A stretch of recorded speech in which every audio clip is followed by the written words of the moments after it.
Yep, you thought. All right, 1.3. Transformations of function and graphs. 4 big things we need to know for this section. We need to know what a transformation is, and this is moving a figure. So we're going to have graphs, functions, lines, shapes, and we're going to be able to slide it left and right, up and down. Make it big, make it small, flippity flop it, rotate, spin to win. A parameter. It's a constant in a function. It's a rule that can be changed. Okay? An example such as a or b and ax plus b. If we change the values of a or change the values of b, we will change what that line looks like. Is it steep? Is it shallow? Is it high up or is it low down? Is it left or is it right? Lastly, as an extension, we'll talk about even functions and odd functions. All right, open up your foldable. Okay, yesterday we did cups and bowls. We moved them left and right, up and down, and we saw that it changed the values in our table. X changed and Y changed. The first example has to do with translations. In a translation, a graph keeps its shape, but it slides left, right, up and down, or a combination. First thing we're going to do is we are going to graph the function f of x. So this is our function. We have the point -1, -2. Plot your point. We have the point 1, 2. Plot your point. We have 3, -2. Plot your point. And we have 5, 2. Plot your point. Okay, let's connect our dots from left to right. Starting on the left, we go up, down, up, ziggity zag. This is our original function. F of x means this is our function, the OG, right here, the original. Okay, now what we're going to do is we can see that we're going to translate this by adding 2 to the end of the function. It's outside of those parentheses. F of x cos plus 2. Okay, so when I plug in my x values, when I plug in -1, my x value stays -1.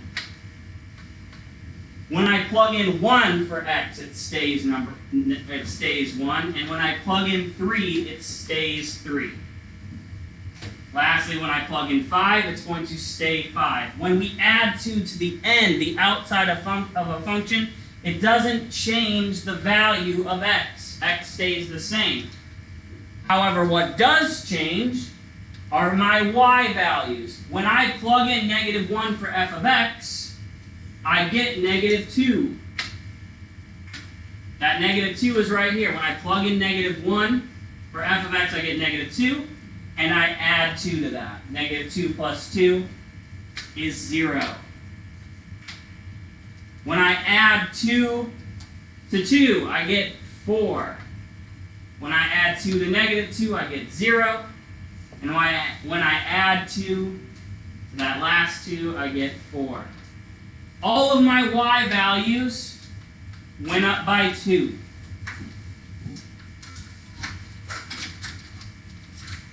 So my new points are -1, 0. Plot your points. 1, 4. Plot your point. 3, 0. Plot your point. And 5, 4. Plot your points.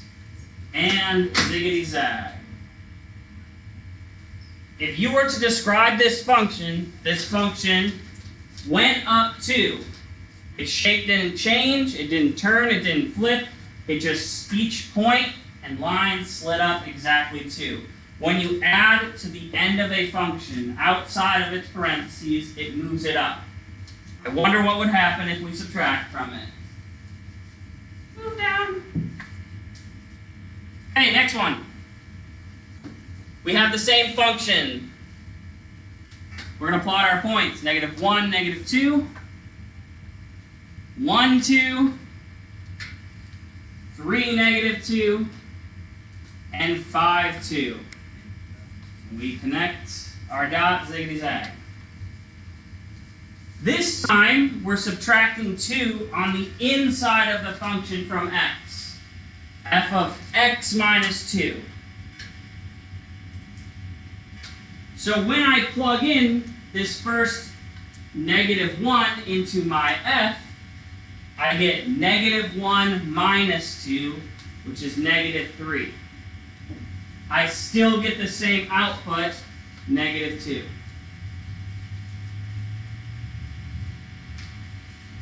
When I plug in 1 for x, again, I'm subtracting 2 right from the x value. I get -1. I subtract 2 from the x value again. 3 minus 2 is 1. 5 minus 2 is 3. My y values do not change. When we are subtracting from the inside, we are just subtracting from our x values, and let's see what that does. Plotting our points, we have -3, -2. We have -1, 2. We have 1, -2. And we have 3, 2. And ziggity zag. You can see that every single one of our red points has just shifted 2 to the left because we subtracted 2 from the x. The graph shifts left 2 when we subtract 2 from the x value.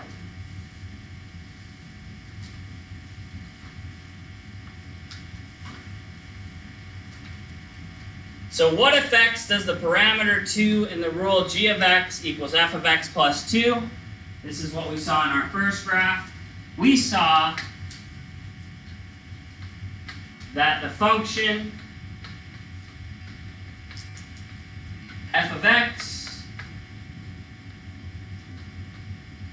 moved up 2.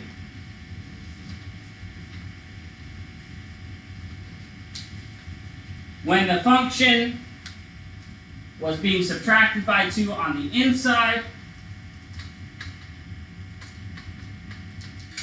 the function f of x moved left 2. Adding or subtracting on the outside of a function moves it up or down. Adding or subtracting from x on the inside moves it left or right.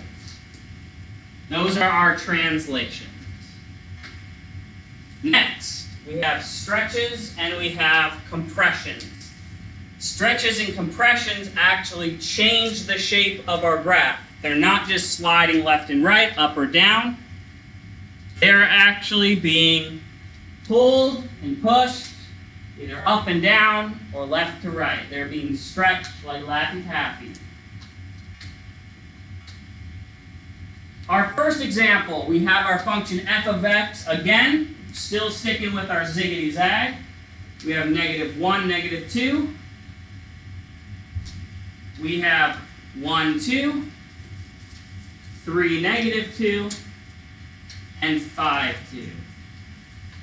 Connect your dots. Okay, same function. This time, we're not adding 2 to the outside or subtracting 2 on the inside. We are multiplying the entire function by 2. Now when I plug in my x values, they're going to stay the same. 2 is on the outside of the function, so it doesn't change our x values. We still have -1, 1, 3, and 5. When I plug in -1 into the function, it doesn't change its x value. Now when you plug in -1 in for f of x, the first table says it's -2. And we're going to multiply it by 2. So all of our y values get multiplied by 2. -1 times 2 is -2. Oh, sorry.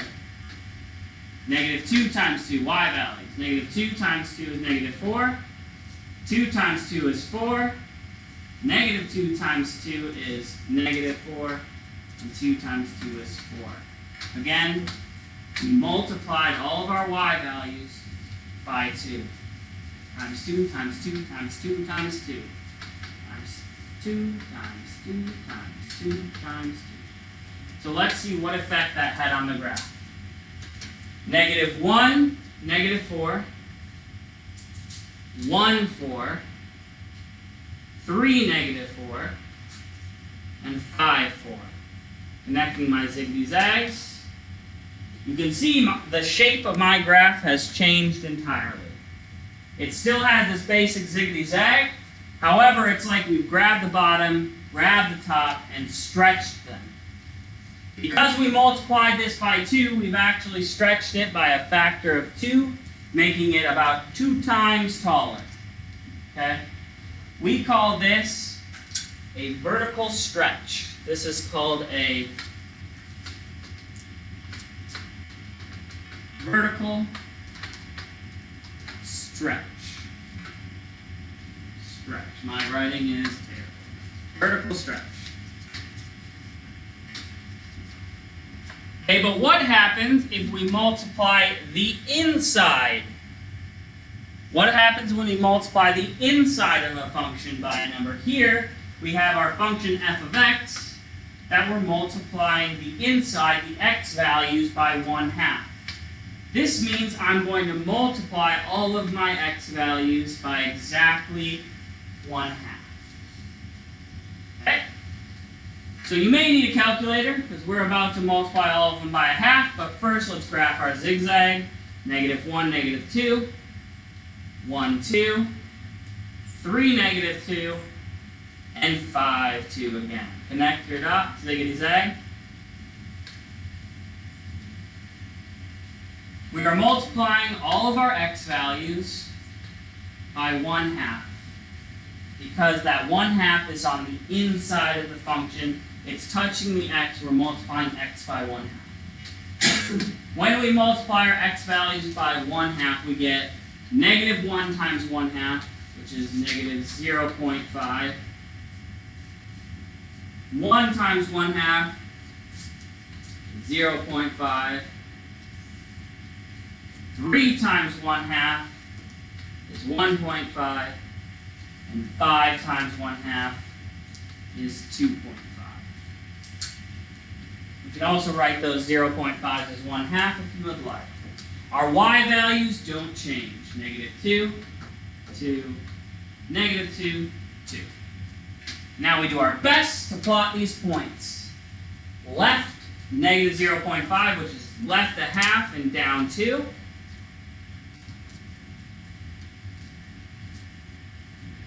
We have over 1/2 up 2.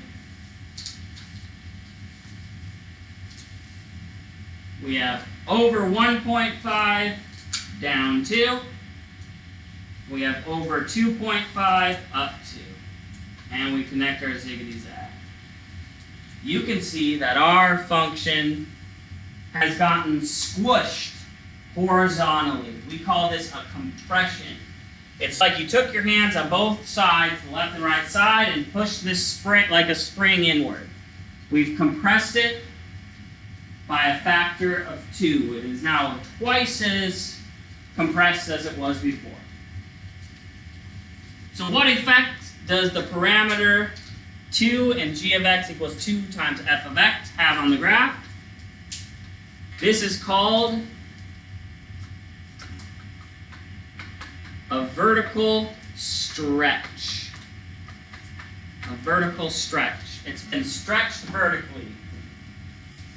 Our 1/2 that was on the inside, how does this affect g of x, f of x? It becomes g of x. This is called a horizontal compression. Horizontal compression. It has been squished. Horizontal, which is left to right, vertical, up and down. You need to give yourself a note. Vertical, up and down. Horizontal, left to right.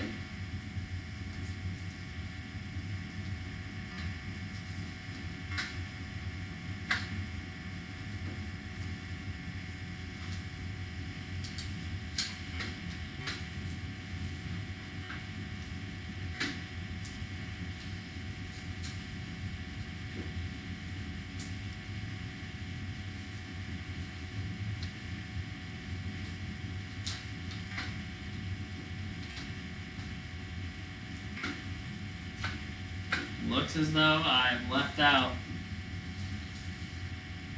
2 of them.